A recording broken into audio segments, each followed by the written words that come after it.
The morning sun painted the canyon walls gold as Ayana moved carefully along the rocky path beside the rushing river. At 17, she knew these mountains better than most warriors twice her age. Her grandmother had taught her every secret trail, every hidden spring, and every dangerous bend in the water that could trap an unwary traveler. But today was different. Today, the spring rains had turned the normally calm river into a monster of churning white water that roared like an angry bear. Ayana watched the rapids with respect and fear. Even the most experienced swimmers in her tribe would not dare enter such water. She carried a burden that made her steps heavy. Hidden in her leather pouch were sacred stones blessed by the medicine woman.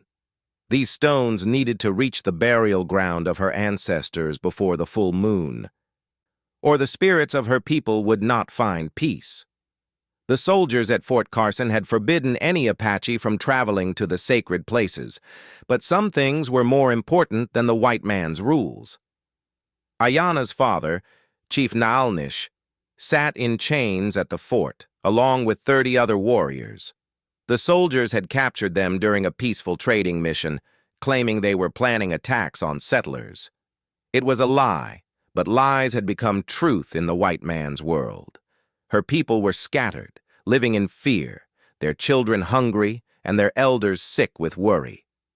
The young woman knew she was taking a terrible risk.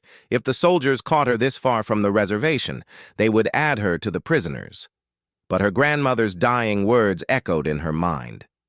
The stones must reach their resting place. The spirits called to them across the water. As Ayana climbed higher along the cliff path, she heard something that made her blood freeze. Voices. White men's voices, rough with anger and excitement. She pressed herself against the rock wall and peered around a boulder. 3 soldiers on horseback were riding hard along the river below. Their blue uniforms were dusty from travel, and their faces were mean with purpose. Behind them, stumbling and falling in his chains, was a man she recognized, Joseph Running Bear, her father's best friend and the tribe's finest tracker. "Move faster, you red devil!" one soldier shouted, striking Joseph with a riding crop. "We know there are more of you hiding in these hills. You're going to help us find them, or you'll wish you had."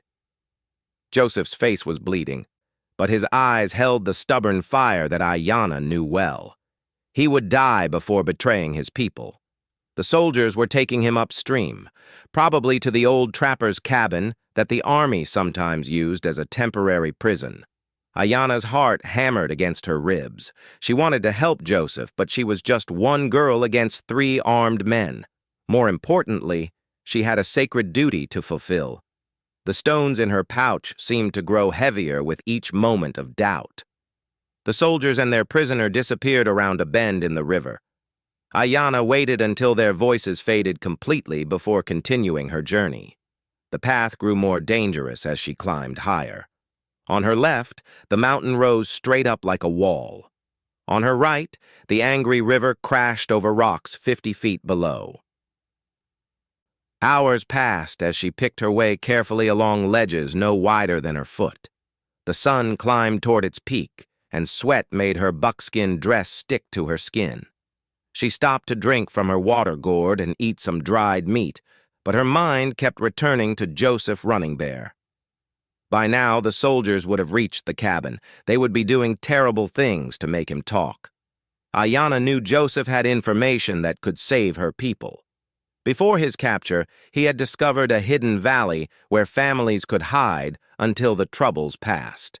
If the soldiers learned its location, they would find the women and children who had escaped the reservation. They would drag them back to the place where her people died slowly of sadness and bad food.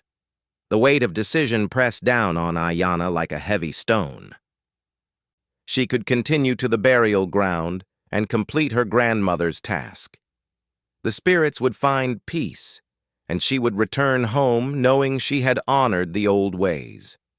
Or she could try to help Joseph, though she had no weapons except a small knife, and no plan except the desperate hope that somehow she could set him free.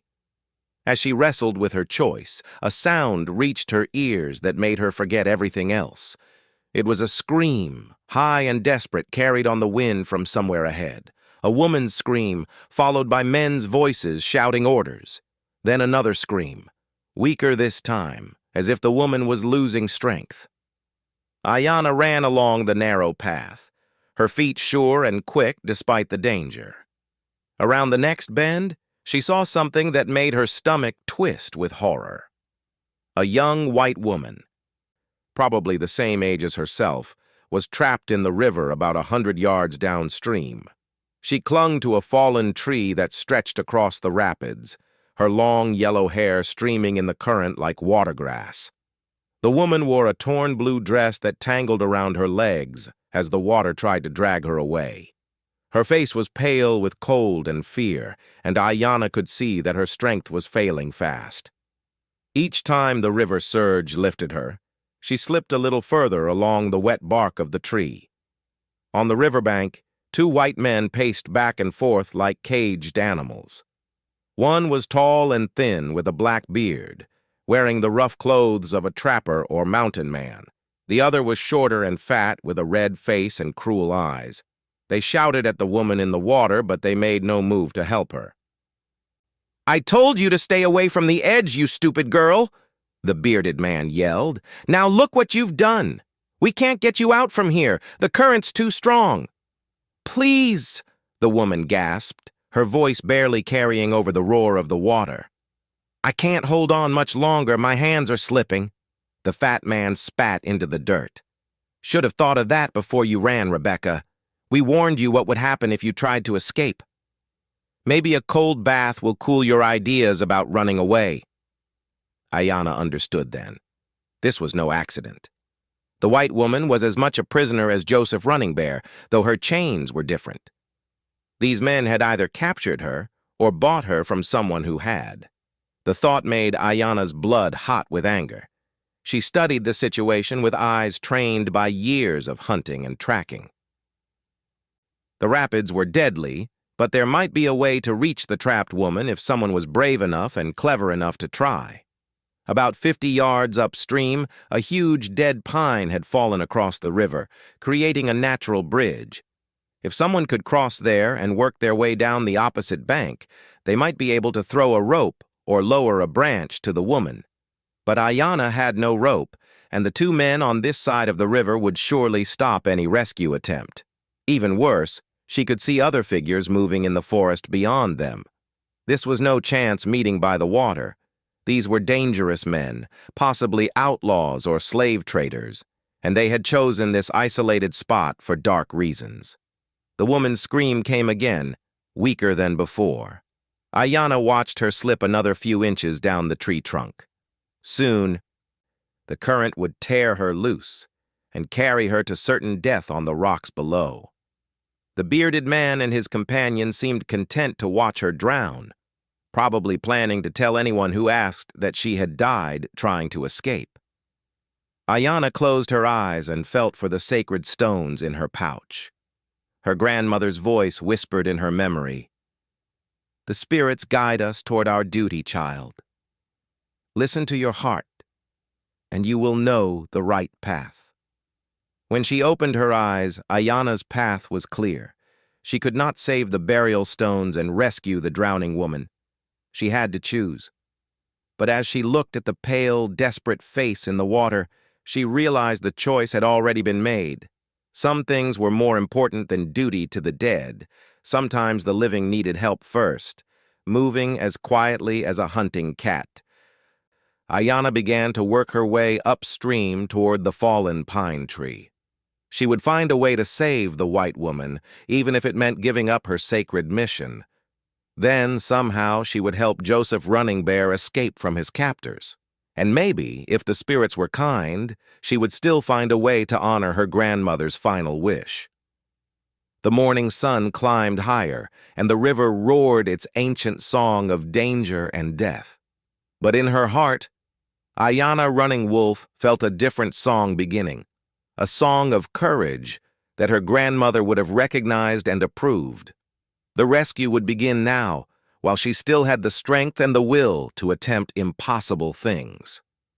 Behind her, the sacred burial ground waited in patient silence. Ahead, two people faced death at the hands of enemies. Ayanna touched her knife and whispered a prayer to the mountain spirits. Then she began to climb toward the fallen tree, ready to risk everything for strangers who did not even know she existed. The fallen pine tree stretched across the river like a bridge built by giants. Its massive trunk, easily 4 feet thick, had crashed down during the recent storms, and its branches created a tangle of wood and bark that might hide someone crossing to the other side. Ayanna studied the tree carefully, looking for the safest path across the churning water. Below her, Rebecca's cries were growing weaker. The white woman had been in the cold water for too long, and Ayanna could see her fingers losing their grip on the wet bark. Each surge of the rapids lifted Rebecca's body and slammed it back against the fallen tree with bone-jarring force. Soon, she would be too weak to hold on, no matter how strong her will to live. Ayanna pulled off her moccasins and tied them to her belt. Her bare feet would grip the wet wood better than leather soles. She checked her knife and the precious stones in her pouch, then began to crawl out onto the dead pine tree. The bark was slippery with spray from the rapids, and the trunk swayed slightly under her weight. Every few feet, she had to navigate around broken branches that stuck out like deadly spears. The roar of the water was so loud that she could no longer hear the voices of the two men on the bank. That was both good and bad. They might not notice her crossing, but she also couldn't tell what they were doing. For all she knew, they might be preparing to leave, abandoning Rebecca to die alone in the river. Halfway across the tree bridge, Ayanna made a terrible discovery. The trunk was not as solid as it looked. Storm damage and rot had weakened it in several places, and she could feel it shifting under her weight. Worse yet, the side branches that had looked so sturdy from the bank were actually quite brittle. When she grabbed one for support, it snapped in her hands with a crack like a rifle shot. The broken branch fell into the water with a splash that seemed impossibly loud. Ayanna froze, pressing herself flat against the trunk, certain that the men below had heard. But when she finally dared to peek over the edge, she saw that they were still focused on Rebecca. The bearded man was arguing with his companion about something, waving his arms and pointing downstream. "She's worth good money if we can get her to Santa Fe," the thin man was saying.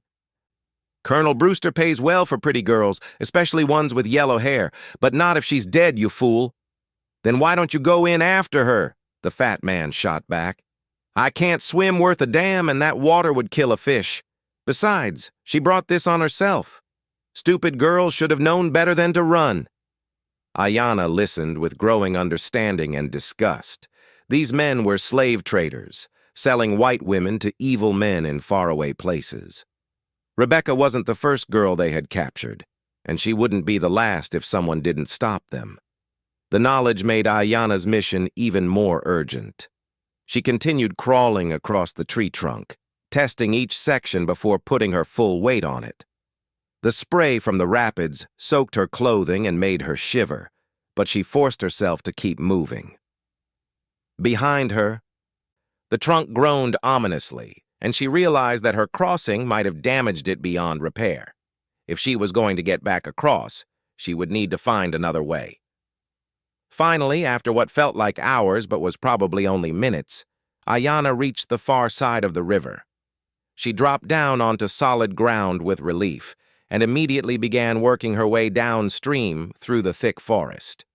The undergrowth was dense here, full of thorny bushes and fallen logs that made quiet movement almost impossible. Every step seemed to create noise that would give her away.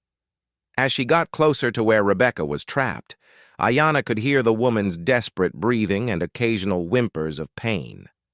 The current had battered her against the tree trunk repeatedly, and her dress was torn in several places where the rough bark had scraped her skin. Blood mixed with river water streamed down her arms, and her lips were blue with cold. Ayanna positioned herself on the bank directly across from Rebecca hidden behind a cluster of young aspen trees. From here, she could see that the situation was even worse than she had feared. The fallen tree that held Rebecca was not firmly anchored. The constant pressure of the current was slowly working it loose from the rocks that held it in place. Soon, the entire tree would break free and carry Rebecca to her death on the rapids below. But there was something else, something that made Ayana's heart race with excitement and fear. About 20 yards downstream from Rebecca, another tree had fallen into the river. This one was smaller and had already been swept partly free by the current. It floated like a massive club, held in place only by its root ball, which had snagged on the rocky bottom. If Ayana could somehow get to that tree and guide it upstream, she might be able to use it to reach Rebecca. The plan that formed in Ayana's mind was dangerous beyond words. She would have to enter the river herself, swim to the floating tree, and somehow maneuver it upstream against the current. Even if she managed that impossible task, she would then have to convince Rebecca to let go of her current safety and trust a complete stranger to save her life. But first, she had to deal with the two men who still watched from the opposite bank. As long as they were there, any rescue attempt was doomed to failure. They would simply shoot anyone who tried to help their prisoner escape. Ayana studied the men carefully, looking for weaknesses she could exploit. The bearded man was clearly the leader, but he seemed nervous and kept looking upstream as if he expected trouble. The fat man was lazy and stupid, more interested in drinking from a bottle he kept in his coat than in watching Rebecca. An idea began to form in Ayana's mind. It was risky and would require perfect timing, but it might work. She began to gather stones from the riverbank, choosing ones that were smooth and heavy enough to throw accurately across the water. Then she worked her way further upstream, moving as silently as a hunting panther through the thick forest. When she was about 50 yards above the two men, Ayana selected her largest stone and hurled it with all her strength toward the opposite bank. It landed in the bushes with a tremendous crash, followed by the sound of something large moving through the undergrowth. Both men spun toward the noise, reaching for their weapons. "What was that?" the fat man demanded, his voice high with fear. "Probably a bear," the bearded man replied, but his hand stayed on his pistol. "Or maybe soldiers from the fort, looking for that Apache we heard about." Ayana threw another stone, this one further upstream. Again, it created the sound of something large moving through the forest. She followed it with a third stone, and then a fourth, each one creating the impression of multiple intruders approaching through the woods. The two men were clearly terrified now. They knew they were criminals in territory where Apache warriors and army patrols might appear at any moment. The fat man began backing toward their horses, which were tied to trees about 30 yards away. "We need to get out of here," he whispered urgently. "If that's soldiers, they'll hang us for sure. And if it's Apache, we'll wish we were hanging." "What about the girl?" the bearded man asked, but his voice showed he had already made his decision. "She's dead anyway. Look at her. She can't hold on much longer. Let's take what we can and get out of here before whoever's out there decides to show themselves." Ayana threw one more stone, this one landing very close to where the men stood. That was enough. Both criminals ran for their horses, abandoning Rebecca to her fate. Within minutes, Ayana heard hoofbeats disappearing into the distance as the men fled downstream toward safer territory. Now came the most dangerous part of her plan. Ayana stripped off her heavy buckskin dress, leaving only her thin cotton undergarment. The sacred stones went into a small leather pouch that she tied around her neck with a strip of rawhide. Then, before she could lose her courage, she plunged into the icy river. The current hit her like a physical blow, spinning her around and driving her downstream toward the rocks. For a moment, she panicked, fighting the water instead of working with it. But her grandmother's training took over and she relaxed, letting the river carry her while she angled toward the floating tree. The water was so cold it felt like liquid ice, and Ayana's muscles began to cramp almost immediately. She forced herself to keep swimming, knowing that if she gave up now, both she and Rebecca would die. The floating tree loomed ahead of her, its broken branches reaching out like the arms of a drowning giant. When she finally reached the tree, Ayanna had to fight to pull herself up onto its trunk. Her hands were numb with cold, and her strength was fading fast. But somehow she managed to drag herself out of the water and straddle the massive log. Now came the hardest part, using the tree as a boat to reach Rebecca. The root ball at the back end of the tree was still caught on the bottom, acting like an anchor in the current. Ayanna worked her way to the front end and began using broken branches like paddles, trying to angle the tree upstream toward where Rebecca waited. It was exhausting work, and for every foot she gained against the current, the river tried to push her back 2 feet. "Hold on!" she called to Rebecca, hoping the white woman could hear her over the roar of the water. "I'm coming to help you!" Rebecca's head turned toward the sound, and Ayanna saw recognition and hope flicker in her exhausted blue eyes. The white woman tried to answer, but she was too weak to make her voice carry over the noise of the rapids. Inch by painful inch, Ayanna managed to work the floating tree upstream. Her arms felt like they were on fire, and her legs were so numb she could barely feel them. Several times the current nearly tore the makeshift boat from her grip, and she had to wrap her arms around the trunk and hold on while the river tried to claim her. Finally, after what seemed like a lifetime of struggle, she was close enough to Rebecca to touch her. The white woman's grip on the fallen tree was failing rapidly. Her fingers were white with cold and strain, and her whole body shook with exhaustion. "Can you let go with one hand?" Ayanna asked, speaking slowly and clearly so Rebecca could understand. "I need you to grab onto this tree, but you have to trust me." Rebecca stared at her with wide, frightened eyes. Here was this young Indian girl, appearing out of nowhere like a vision from a fever dream. But Rebecca was beyond questioning miracles. If this stranger wanted to help her, she would accept that help gladly. With the last of her strength, Rebecca released one hand from her current grip and reached toward Ayanna's floating tree. For a terrifying moment, her remaining hand slipped on the wet bark, and she nearly fell into the river. But Ayanna caught her wrist and pulled her toward safety. Getting Rebecca onto the floating tree was the most dangerous moment of the entire rescue. As the white woman let go of her anchor and threw herself toward Ayanna, the current caught her and tried to sweep her away. Ayanna had to grab Rebecca with both arms and haul her up onto the log while the river fought to claim them both. For several minutes, both women lay gasping on the wet tree trunk, too exhausted to move.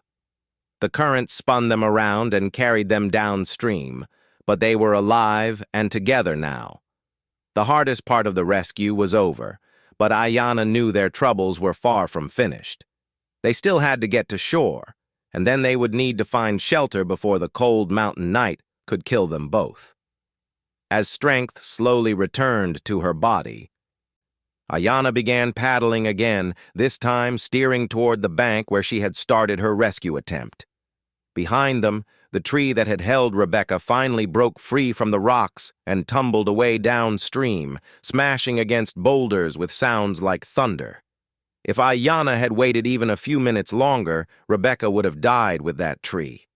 The young Apache woman looked at her companion and saw gratitude and wonder in those blue eyes. Rebecca still couldn't speak. She was too cold and exhausted, but her expression said everything that needed to be said. A life had been saved, and a bond had been formed that would change both their destinies forever. The late afternoon sun cast long shadows through the pine trees as Ayanna and Rebecca finally crawled onto the muddy riverbank. Both women collapsed on the wet ground, their bodies shaking with cold and exhaustion. For several minutes, neither could speak or move. The rescue had taken everything they had. Ayanna recovered first. Her years of mountain training served her well, and she forced herself to sit up despite her aching muscles. Rebecca lay beside her, curled into a tight ball, her torn blue dress clinging to her thin frame. The white woman's lips were still blue with cold, and her breathing came in short, painful gasps. "We need shelter," Ayanna said, her voice hoarse from shouting over the rapids. "And warm clothes. The mountain nights are cold, even in spring." Rebecca tried to answer, but could only manage a weak nod. She was clearly suffering from the effects of her long battle with the river. Without proper care, she might not survive the night, even though the immediate danger had passed. Ayanna looked around the forest, searching for anything that might provide protection from the coming cold. About 50 yards away, she spotted what appeared to be a shallow cave in the rocky hillside. It wasn't much, but it would shield them from the wind and give her a chance to start a fire. "Can you walk?" she asked Rebecca. "There's a place we can rest, but you'll have to help me get there." Rebecca struggled to sit up, wincing as bruised muscles protested the movement. Her long yellow hair hung in wet tangles around her face, and Ayanna could see cuts and scrapes on her arms where the tree bark had torn her skin. But there was determination in those blue eyes, a strength that had kept her alive during her ordeal in the rapids. "I think so," Rebecca whispered, her voice barely audible. "You saved my life. I don't even know your name." "I'm Ayanna," the Apache woman replied, standing and offering her hand. "Ayanna Running Wolf. And you're Rebecca. I heard those men call you that." Rebecca accepted the help and struggled to her feet, leaning heavily on Ayanna's strong arm. "How did you know to help me? Why did you risk your life for a stranger?" Ayanna didn't answer immediately. She was still struggling to understand her own actions. By rights, she should be miles away by now, delivering the sacred stones to her grandmother's burial ground. Instead, she had abandoned that sacred duty to save a white woman she had never seen before. Her people would not understand such a choice. "My grandmother always said that the spirits guide us to where we need to be," Ayanna finally replied. "Maybe they brought me here to help you." They made their way slowly to the cave, Rebecca stumbling frequently on the uneven ground. The shallow depression in the rock was barely 6 feet deep and 4 feet high, but it was dry and sheltered from the wind. Ayanna helped Rebecca settle against the back wall, then went outside to gather firewood and dry grass for tinder. Starting a fire with wet wood proved challenging, but Ayanna's patient skill eventually coaxed flames from her small supply of tinder. As warmth began to fill the little cave, Rebecca's shivering gradually subsided. Color returned to her pale cheeks, and she was finally able to speak without her teeth chattering. "Those men," she said, staring into the fire, "they killed my family. They attacked our wagon train 3 weeks ago near the Colorado border. My parents, my little brother, they killed them all and took me." Tears ran down her cheeks as she spoke. "They said they were taking me to Santa Fe, to sell me to someone named Colonel Brewster." Ayanna's blood went cold at the mention of that name. Colonel Brewster was known throughout Apache territory as one of the cruelest men in the territory. He bought and sold people like cattle, dealing in slaves of all colors and ages. If he was involved with Rebecca's kidnappers, then there were larger forces at work here. "How many men were there?" Ayanna asked. "Just the 2 by the river?" "No," Rebecca replied, shaking her head. "There were 6 of them originally, but 2 rode ahead to Santa Fe to arrange the sale. The other 2 went upstream this morning with a prisoner they had captured, an Indian man, older, with scars on his face." Ayanna's heart stopped. "Scars? What kind of scars?" 3 parallel lines on his left cheek, like claw marks from a bear, and his hands were chained with iron shackles. Joseph Running Bear. Rebecca was describing Joseph Running Bear. The slave traders who had captured her were the same men who now held her father's best friend prisoner. Suddenly, the morning's events took on a much larger meaning.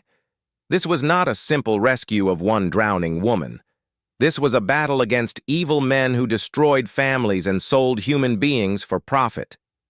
"Where did they take him?" Ayanna demanded, her voice urgent with new purpose. To an old cabin about 2 miles upstream.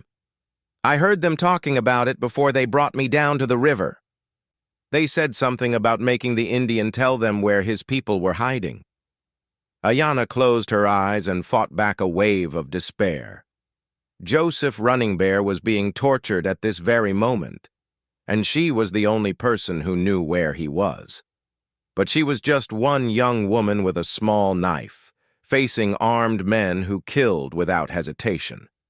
Even if she could reach the cabin, what could she possibly do against such enemies? As if reading her thoughts, Rebecca spoke again. There's something else. The 2 men who went to Santa Fe, they're supposed to return tomorrow with more soldiers. Mexican soldiers working for Colonel Brewster. When they come back, they plan to hunt down every Apache family in these mountains. The full scope of the danger became clear to Ayanna. This was not just about Joseph Running Bear or Rebecca or even her own sacred mission. This was about the survival of her people. If Brewster's men found the hidden valley where the Apache families were sheltering, they would kill the warriors and sell the women and children into slavery. Her entire tribe could be wiped out in a single day. I have to stop them, Ayanna said, more to herself than to Rebecca. But I don't know how. I'm only one person and they have guns and soldiers. Rebecca was quiet for a long moment, staring into the fire as if searching for answers in the dancing flames. When she finally spoke, her voice was steady and determined. Not one person, she said. 2 people. I'm going with you. Ayanna stared at her in shock. You can't. You're hurt, and you don't know how to fight. These are dangerous men who would kill you without thinking twice.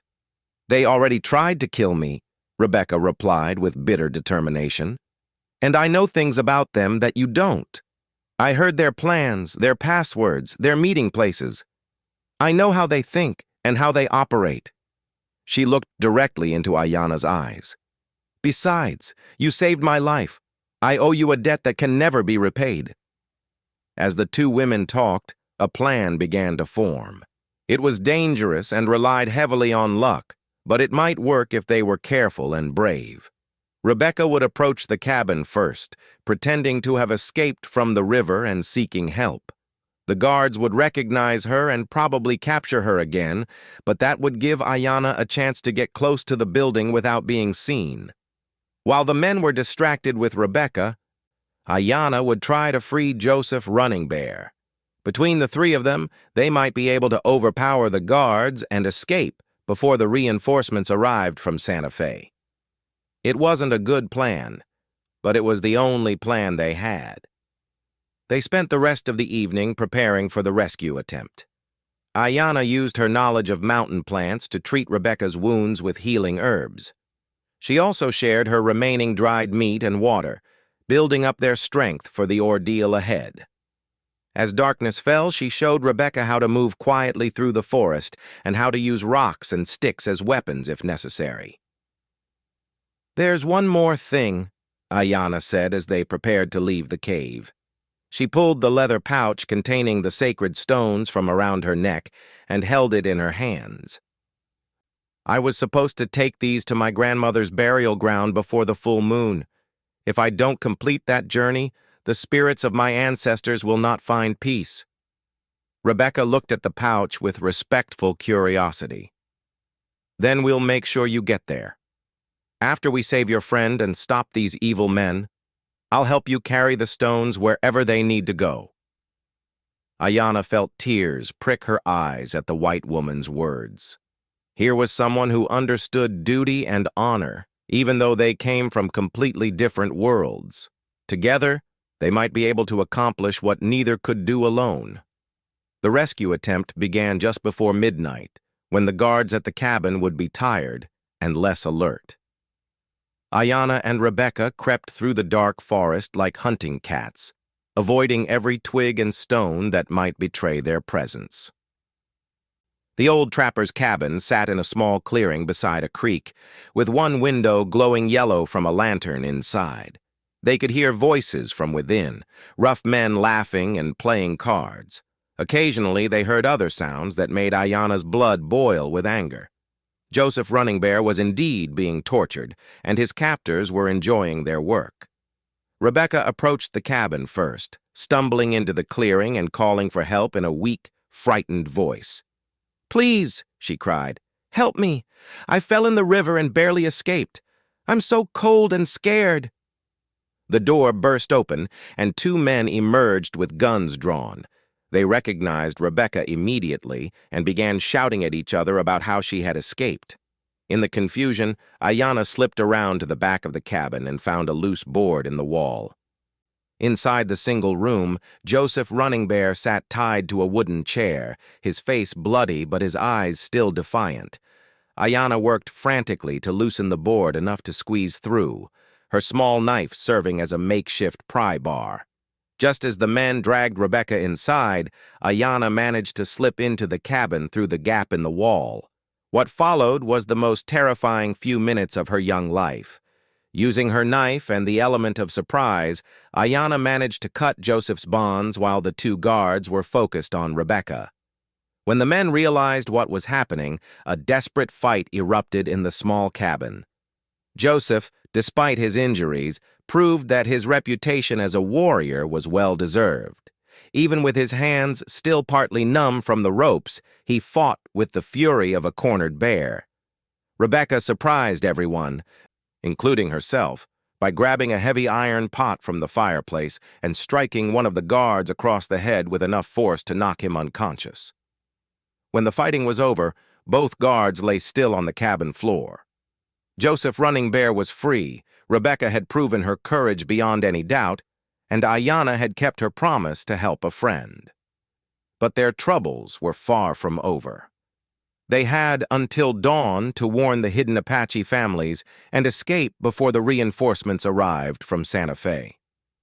As they prepared to leave the cabin, Joseph took Ayanna aside and spoke to her in their own language. "You have done something today that will be remembered in the songs of our people," he said. "You chose to save lives rather than follow the easy path of duty. Your grandmother's spirit smiles upon such courage." He gestured toward Rebecca, who was gathering supplies from the cabin. "And this white woman, she fights like an Apache warrior. The spirits brought you together for reasons that are greater than we can understand." The three unlikely companions left the cabin and melted into the forest as silently as ghosts. They had a long night's journey ahead of them, first to warn the hidden families and then to help them escape to safer territory. But they also had hope now, and the knowledge that even in the darkest times, courage and compassion could triumph over evil. As they climbed into the mountains, Ayanna touched the sacred stones in her pouch and whispered a prayer of gratitude. She had not completed her grandmother's mission as planned. But she had learned something even more important. Sometimes the greatest honor comes not from following the old ways, but from finding new ways to serve the living.